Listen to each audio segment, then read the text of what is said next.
Why don't we go in reverse order? Closing comments, starting with Kamal. Well, I think on the first question, but it's related to the last question, actually. Actually, they're all related. I do believe that the what's been achieved yesterday, and I think the future lies more in using the IMF to complement European resources rather than letting the EFSF borrow directly from China or from other countries.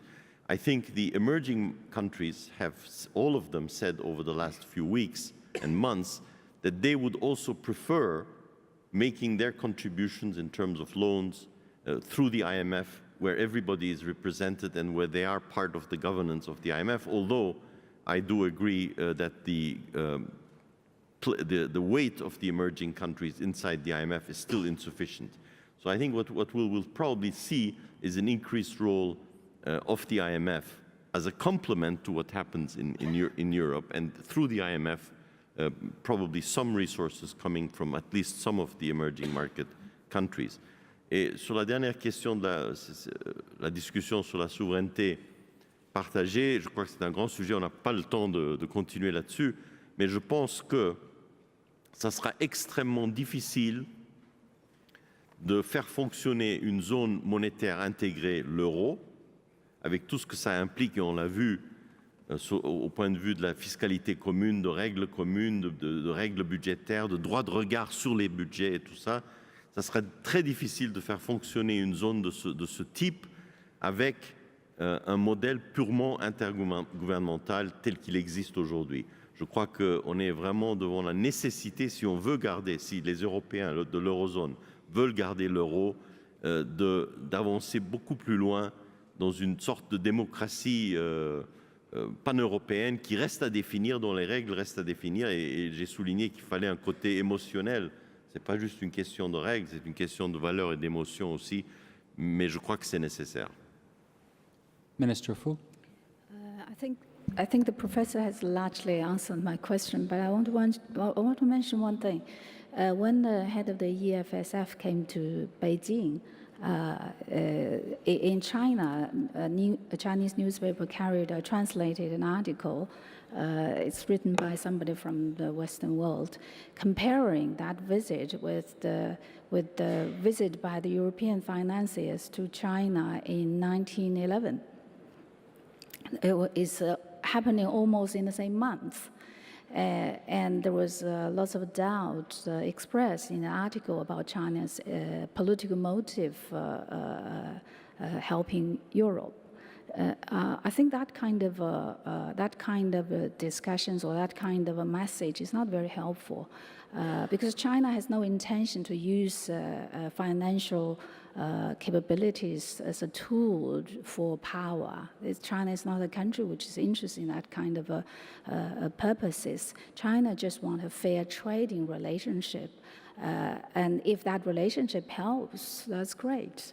And I think Europe, the European media, European scholars need to write and to encourage China to come out more and to invest more, to learn to invest in Europe and in US. For a long time, we all know that the capital flowed mostly among the developed world, and partly, a little bit of it went to the developing world.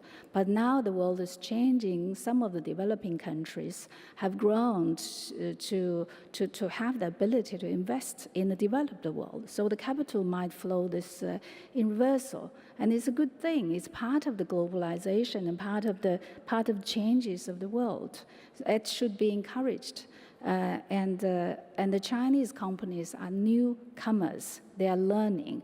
So they need lots of encouragement, I should say. Thank you. Your Holiness? I think I have nothing to add. Okay. President Ilves. Well, just briefly, I mean, I tried in my remarks actually to touch upon the main topic is what you can learn from Europe and Europe's experience. And to recapitulate, I'd say that follow the rules and make sure everyone follows the rules. Because if you don't do it, you're going to end up with a lot of dissatisfaction, and you'll end up with the kind of crisis that we're in the midst right now. I would disagree with my old friend Kemal on the issue of parties. My experience with a core piece of European legislation on a fundamental freedom that was the free movement of services, which was then, I mean, we don't have a fundamental freedom 55 years after it was enshrined in the treaty. It does not exist.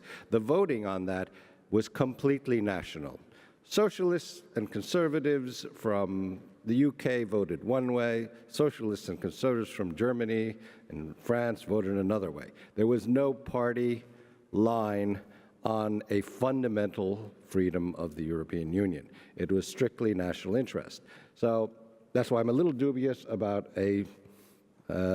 someone from a small country, from one party group or another party group, getting a vote across the European Union, because the Parliament still acts much more as as a representing national interest than it does party interests. At least it was as of 2006.